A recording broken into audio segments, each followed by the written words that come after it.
စိုးနေလို့တချင်းပေးမဆိုတာပါဆိုပြီးလူမမြင်တဲ့ကြောင်မှာငိုခဲ့ရတဲ့အထိတိမ်ငယ်စိတ်တွေနဲ့ဘဝကိုစတင်ခဲ့ရတဲ့အဆိုတော်တရားပြောချင်တိုင်းလဲမပြောရပါချစ်မိသူတိုင်းလဲဒါပေမဲ့အဲ့ဒီတိမ်ငယ်စိတ်တွေကိုနှုပညာနဲ့အနိုင်ယူပြီးဂီတလောကရဲ့ခေတ်တစ်ခေတ်ကိုပြောင်းလဲပြစ်နိုင်ခဲ့တဲ့ဂီတဖခင်ကြီး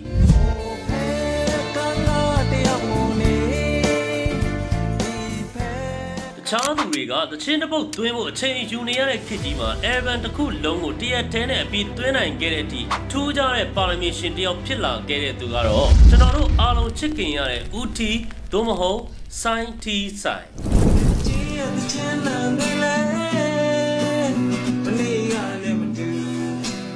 1980ဝန်းကျင်ကာလတွေကိုပြန်ကြည့်လိုက်ရင်ဂျင်းမောင်းမီတစ်ထည်နဲ့ဂီတာတစ်လုံးကိုကင်ထားတဲ့လူတစ်ယောက်ကိုမြင်လိုက်တာနဲ့ကျွန်တော်တို့ရဲ့ဦးထီကိုပဲပြင်းနေမိကြမှာပါဒီနေ့မှာတော့ကျွန်တော်တို့ချစ်ခင်ရတဲ့ဦးတီရဲ့အောင်မြင်မှုနောက်ွယ်ကလူသိနေတဲ့ဘဝပုံရိပ်တွေကိုခန်းစားမှုပြည့်နဲ့တင်ဆက်ပေးကြပါမယ်ဗျာ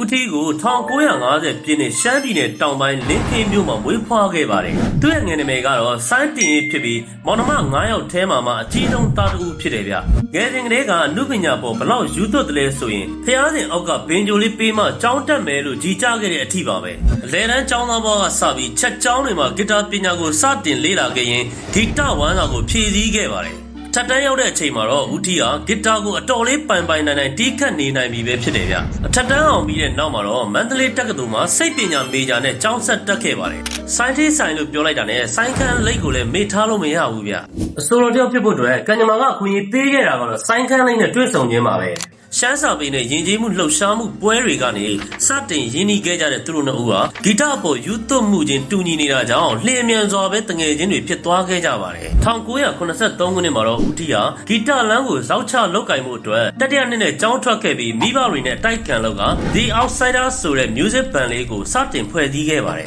အစပိုင်းမှာရှမ်းသချင်းတွေပဲဆိုကျင်ခဲ့တဲ့ဦးတီကိုစိုင်းခန့်လိုက်ကငါတို့ခံစားချက်တွေကိုတပြည်လုံးသိအောင်ဗမာလိုရေးကြရအောင်ဆိုတဲ့တိုက်တွန်းချက်တွေကြောင့်ဗမာသချင်းတွေကိုပါစတင်တည်ဆိုဖြစ်ခဲ့ပါတယ်ဒီလိုနဲ့1983ခုနှစ်မှာပဲဦးထီတို့ရဲ့ The Outsider အဖွဲ့နဲ့ The Highlander ဆိုတဲ့အဖွဲ့နှစ်ဖွဲ့ပူးပေါင်းပြီး The Wine One ဆိုတဲ့တဘာဝရဲ့ရင်သွေးငယ်များအဖွဲ့ကိုဖွဲ့စည်းခဲ့ပါတယ်သူတို့အဖွဲ့မှာတဘာဝရင်သွေးငယ်အဖွဲ့ဆိုတာရှိတယ် The Wine One ပေါ့နော်အဲ The Wine One ကိုထီကဒီအသက်58ဆောင်းတဲ့အထိ generation တုံးခုတို့ဖွဲ့စည်းလာနိုင်ခဲ့တယ်ပေါ့နော်အဲ့ဒီလိုဖွဲ့စည်းခဲ့ပြီးနောက်မှာတော့ဦးထီရဲ့ပထမဦးဆုံး album ဖြစ်တဲ့တဘာဝနဲ့ဒုတိယ album ဖြစ်တဲ့နွေရာသီတို့ကိုအတန်သွင်းခဲ့ပေမဲ့အဲ့ဒီခေတ်ကနီးပညာအခက်အခဲတွေကြောင့်အတန်သွင်းဆက်တွေမှာအတန်ထွက်မကောင်းတာတွေတီးလုံးမပေါ်လွင်တာတွေဖြစ်ခဲ့ပါတယ်ဒီလိုနဲ့သူ့ရဲ့ CD တွေကိုရန်ကုန်သို့တက်ပြီးဖြန့်ဖြူးခဲ့ပေမဲ့ရန်ကုန်ကတေးတံတွင်တွေကညင်းပယ်တာခံခဲ့ရလို့စိတ်ဓာတ်တွေကျပြီးအိမ်ပြန်မှုပြင်ခဲ့ရပါသေးတယ်ဒါပေမဲ့သူ့တငယ်ချင်းဂျီမောင်မောင်ကရန်ကုန်မှာငါဖြန့်ပေးမယ်ဆိုတဲ့စကားတစ်ခုနဲ့ဦးထီရဲ့စိတ်ဓာတ်ကိုပြန်လဲနှိုးဆွပေးခဲ့ပါတယ်စတူဒီယိုမှာလည်းတွင်းရတာမဟုတ်အဲ့တော့သူအဲ့ဒါလေးတွေကိုတွင်းပြီးတော့လာရှောင်းတာပေါ့နော်ရှောင်းတော့မန္တလေးမှာလည်းဝင်နေလို့လုံးဝမရှိဘူးရန်ကုန်ရောက်လာတော့ရန်ကုန်မှာတော့အခု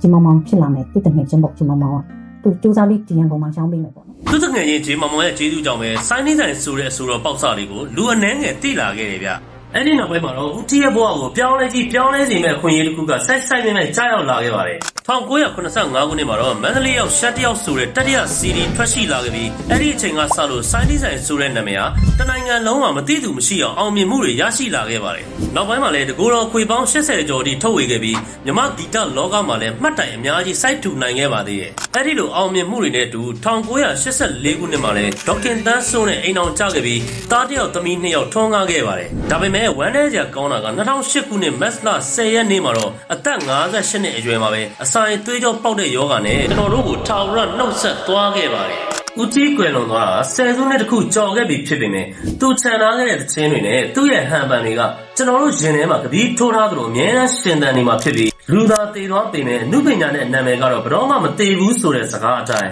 ဦးကြီးကကျွန်တော်တို့ရဲ့ဂီတဖခင်ကြီးဖြစ်ထာဝရတည်ရှိနေမှာပါ